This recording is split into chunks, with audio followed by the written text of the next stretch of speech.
There's an island nation that went from swords to semiconductors faster than any country in human history. A place that locked its doors to the entire world for 2 centuries, then burst out and nearly conquered Asia. A culture so unique that it gave us samurai and anime, sushi and bullet trains, Zen gardens and robot dogs. This is Japan. And its story is absolutely insane. Let me paint you a picture. It's August 1945, Tokyo is rubble. Hiroshima and Nagasaki are radioactive craters. 3 million Japanese are dead. The emperor, considered a living god, speaks on radio for the first time ever to announce surrender. American soldiers are about to occupy a nation that had never been conquered in 2,000 years of recorded history. Fast forward 40 years, Japan is teaching America how to make cars. Sony is in every home. Japanese businessmen are buying Rockefeller Center. The defeated nation has become an economic superpower without firing a single shot. How the hell did that happen? To understand, we need to go way back. And I mean way back. 14,000 years ago, when most of humanity was still chasing mammoths, people called the Jomon were already living in Japan. They made some of the oldest pottery ever discovered. These weren't primitive people. They had complex spiritual beliefs, sophisticated tools, trade networks. They lived in harmony with the islands for over 10,000 years. But here's what made Japan special from the start. It's isolated, surrounded by ocean. The nearest mainland is over 100 miles away across rough seas. This isolation would define everything about Japanese history. It kept invaders out. It kept ideas in. It created something totally unique. Around 300 BC, new people arrived from Korea and China, bringing rice farming and metal tools. They mixed with the Jomon and created what we recognize as the Japanese people. The Yamato clan emerged as the strongest group and claimed something remarkable. They said their ancestor was the sun goddess Amaterasu, literally descended from the sun. This wasn't just political propaganda. This was the foundation of Japanese identity. The emperor wasn't just a ruler, he was divine. A direct link between heaven and earth. According to legend, Emperor Inu founded Japan in 660 BC. Did this actually happen? Probably not. But the Japanese believed it.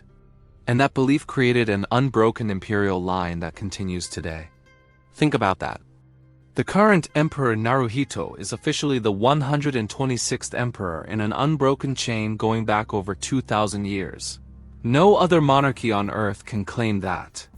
By the year 700, Japan was heavily influenced by China. Buddhism arrived and merged with the native Shinto religion in ways that would seem impossible anywhere else. The Japanese took Chinese writing and made it their own. Took Chinese architecture and refined it. Took Chinese Buddhism and created Zen. This would become a pattern. Japan taking foreign ideas and making them somehow more Japanese than the original. But then something shifted. Around 1100, the emperor's power started slipping. Regional warlords called daimyo gained strength. And they had a special weapon. Professional warriors bound by an honor code so strict that failure meant ritual suicide. The samurai. These weren't just soldiers. They were warrior poets. They'd spend morning practicing calligraphy and afternoon practicing decapitation.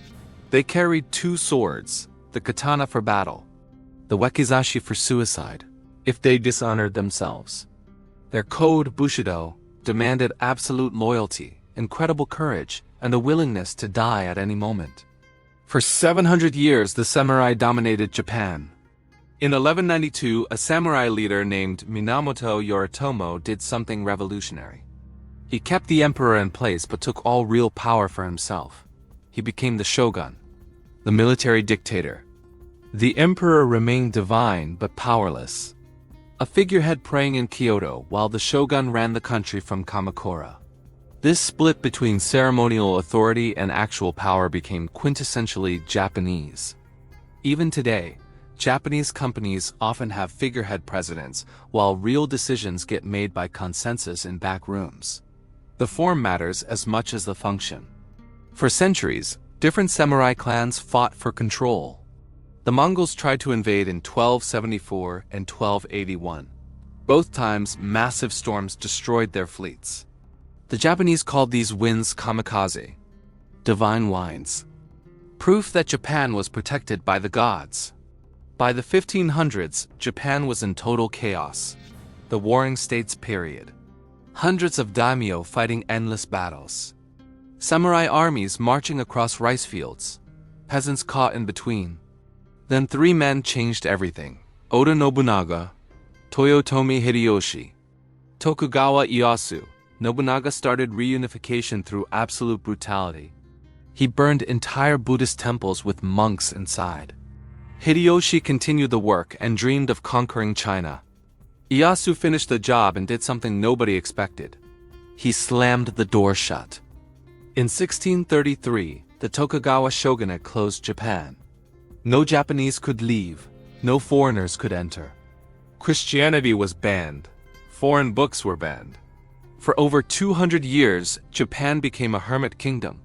They called it Sakoku, the closed country. Only a tiny Dutch trading post on an artificial island in Nagasaki Harbor maintained any contact with the outside world. Japanese scholars learned about Western science by studying Dutch books in secret. They called this Rengaku, Dutch learning. But isolation did something interesting. With no external threats and no way to expand, Japan turned inward. Art exploded. Kabuki theater, woodblock prints, haiku poetry. The culture became incredibly refined and incredibly rigid. Your social class was fixed at birth. Samurai couldn't become merchants. Farmers couldn't become artisans. Everyone knew their place. Meanwhile, the outside world was transforming. America was born. Europe industrialized. Steam power changed everything, and Japan had no idea. Until July 8, 1853, 4 American warships appeared in Edo Bay, black smoke pouring from their stacks. Commodore Matthew Perry had a letter from President Fillmore: "Open your ports for trade. Or else." The Japanese called them the Black Ships. They'd never seen steam power. Their cannons couldn't even reach the American vessels. After 2 centuries of isolation, the outside world had arrived. And it was way ahead. The shogunate panicked. They signed treaties, opened ports, but they looked weak. And in Japan, weakness was unforgivable. Young samurai from remote domains started a movement. Overthrow the shogun. Restore the emperor. Kick out the foreigners. They called it Sano Joy. Revere the emperor. Expel the barbarians. But once they won, they did the exact opposite. The Meiji Restoration of 1868 brought the teenage Emperor Meiji to power. But more importantly, it brought a group of young leaders who understood something crucial. Japan couldn't beat the West by rejecting it. They had to become it, but remain Japanese. What happened next was unprecedented in human history. Japan went from feudal to industrial in 40 years.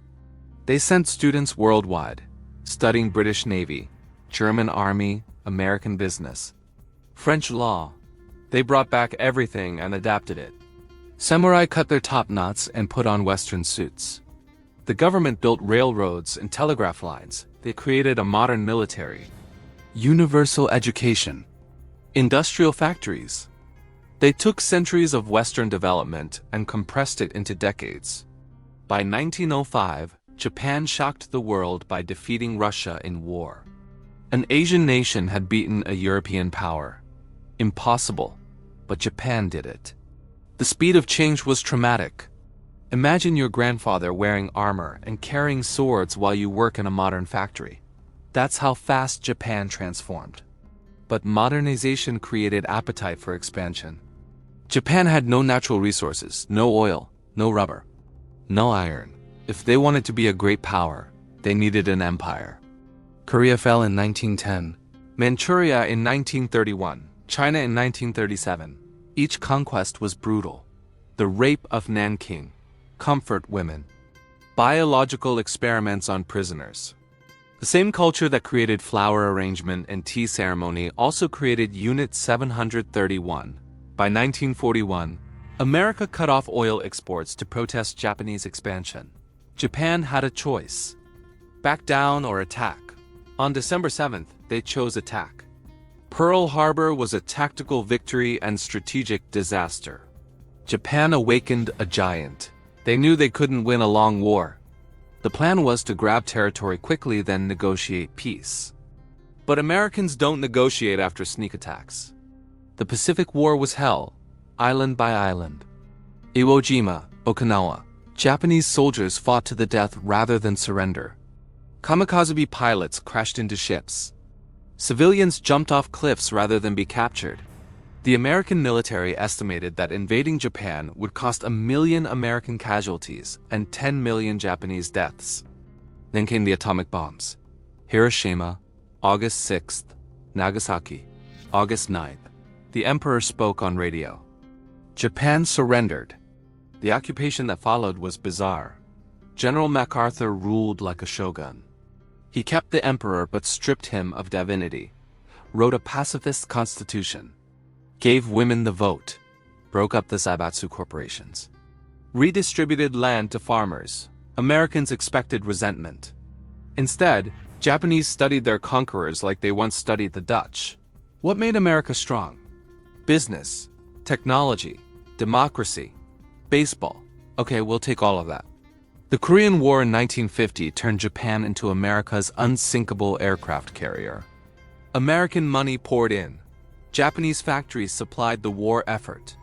The economy started growing and growing and growing. By the 1960s, Japan was stunning the world again. Companies like Sony and Honda appeared from nowhere. Japanese products went from cheap junk to quality benchmarks. They invented just-in-time manufacturing, quality circles, continuous improvement, Kaizen. The 1964 Tokyo Olympics announced Japan's return. The bullet train launched the same year. From atomic bombs to hosting the Olympics in 19 years. From defeated enemy to trusted ally in one generation. The 1980s were the peak. Japan seemed unstoppable. They bought American landmarks. Japanese management theories were gospel. Books predicted Japan would overtake America. The land under the Imperial Palace in Tokyo was supposedly worth more than all of California. Then the bubble burst. The 1990s became the lost decade. Then the lost 2 decades. The economy stagnated. The population aged. Young people gave up on traditional success. They became herbivores, rejecting corporate life, rejecting marriage, rejecting the relentless pressure to conform. But here's what's fascinating. Japan didn't collapse. It adapted. Again, they created a society that works despite zero growth. Trains run on time, crime barely exists, cities are clean. Healthcare works, nobody's homeless, it's not perfect. But it functions. And culturally? Japan conquered the world without firing a shot. Anime, manga, Nintendo, PlayStation, Pokémon, Hello Kitty. Sushi is everywhere. Marie Kondo teaches Americans to clean. Japanese aesthetics influence everything from architecture to fashion. The same nation that isolated itself for 2 centuries now exports its culture globally. The same people who once thought foreigners were barbarians now welcome 40 million tourists a year. That's the genius of Japan. They absorb without being absorbed. Change without losing identity. Modernize while staying Japanese. Remember those Jomon people from 14,000 years ago? Their descendants are still here. Still on the same islands. Still adapting. Still surviving. Still creating things nobody else could imagine. From pottery to Pokémon. From samurai to salarymen. From isolation to integration. Japan's story is about resilience. About taking whatever the world throws at you and making it your own. The atomic bombs couldn't break them. Economic collapse couldn't break them. Earthquakes, tsunamis, nuclear meltdowns. They just clean up and keep going. There's a Japanese phrase. Nanakurobi Yooki. Fall down 7 times, stand up 8. That's Japan. Always getting up, always adapting, always surviving. And they're not done. While other nations struggle with change, Japan's already working on what's next. Robots caring for the elderly, hydrogen-powered cities, space elevators. They're living in the future while honoring the past. The emperor still performs ancient rituals. Sumo wrestlers still purify the ring with salt. Tea masters still follow ceremonies, refined over centuries. But the same country also has vending machines that sell everything imaginable and toilets with more computing power than 80s spacecraft. That's the paradox of Japan. The most traditional modern nation.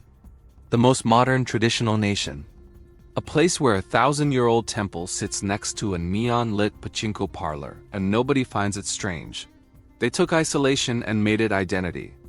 Took defeat and made it victory. Took foreign ideas and made them Japanese. And now the world takes Japanese ideas and makes them universal. From those first Jomon potters to today's anime artists. From samurai swords to semiconductor chips. From divine emperors to democratic elections. Japan's history is proof that culture is stronger than conquest, that adaptation beats domination, that you can change everything and still remain yourself. The story continues. The next chapter is being written right now. And if history is any guide, it'll be something nobody expects. Because that's what Japan does. Surprise the world. Every single time. What part of Japan's story shocked you most? Drop it in the comments. If you want more incredible histories that shaped our world, hit subscribe and ring that bell. Until next time.